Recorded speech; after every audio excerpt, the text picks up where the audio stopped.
Donc je m'appelle Pierre Feistauer, j'ai 27 ans et je suis gérant de la société Scanit.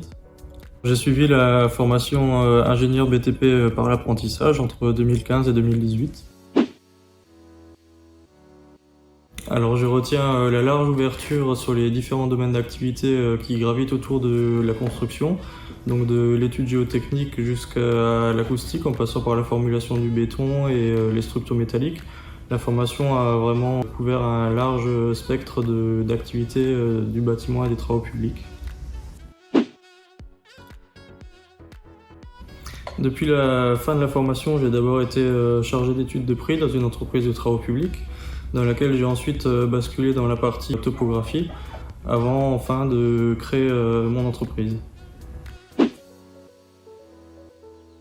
Alors j'ai créé l'entreprise Scanit donc en juin 2022 et j'aime parler pour qualifier l'entreprise de digitalisation du BTP. On voit de plus en plus de numérique dans nos vies, dans notre quotidien et dans notre travail.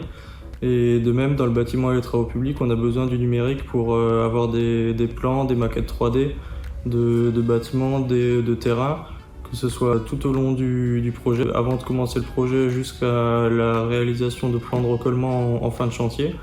On a toujours besoin de mesures et de livrables en 2 dimensions ou en 3 dimensions, qui sont de plus en plus numériques.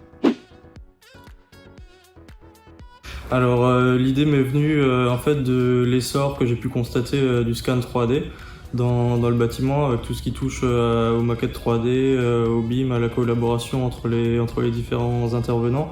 Et c'est cet essor du scan 3D et toutes ces nouvelles technologies qui m'ont poussé avec ma curiosité à vouloir en savoir plus, à vouloir l'expérimenter et la mettre en pratique au quotidien pour satisfaire mes clients. Alors ce qui me plaît justement, c'est toutes ces nouvelles technologies qui évoluent beaucoup ces dernières années. Il y a beaucoup de recherches, de nouveaux logiciels, de nouveaux drones, de nouveaux matériels qui permettent des techniques qui n'existaient pas il y a encore quelques années, qui se développent énormément, et c'est le fait de suivre ces nouvelles technologies et de pouvoir les mettre en pratique au quotidien qui est vraiment intéressant et qui est vraiment le moteur de mon entreprise et cette passion pour le domaine. Alors les entreprises qui font appel à mes services, c'est principalement des entreprises du bâtiment et des travaux publics, et aussi des bureaux d'études qui soient dans les transports, dans les réseaux d'eau, d'assainissement, et également des promoteurs pour réaliser des permis d'aménager. Et c'est vraiment une clientèle très variée, mais qui est principalement centrée du coup dans la construction et dans le bâtiment et les travaux publics.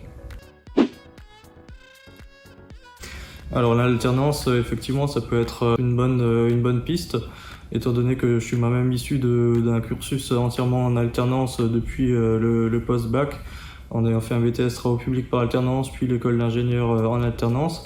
C'est vraiment quelque chose qui est très formateur, et pour l'entreprise, ça permet aussi de tester les capacités de l'alternant. Et c'est vraiment, je pense, un point qui est gagnant-gagnant à la fois pour l'apprenant et pour l'entreprise. Et ça permet aussi de se rendre compte des capacités de la personne avant potentiellement de l'embaucher par la suite. Donc je dirais premièrement A2P2, donc la pédagogie d'apprentissage par projet, qui est très intéressante et qui met un peu dans le contexte également professionnel. Ensuite, la pluridisciplinarité, comme je l'ai dit avant, la formation permet de voir des notions dans différents domaines, de tout l'acte de construire. Et enfin, je dirais mixité, que ce soit en termes de genre ou en termes de parcours scolaire. On retrouve des BTS, des DUT issus du bâtiment, des travaux publics.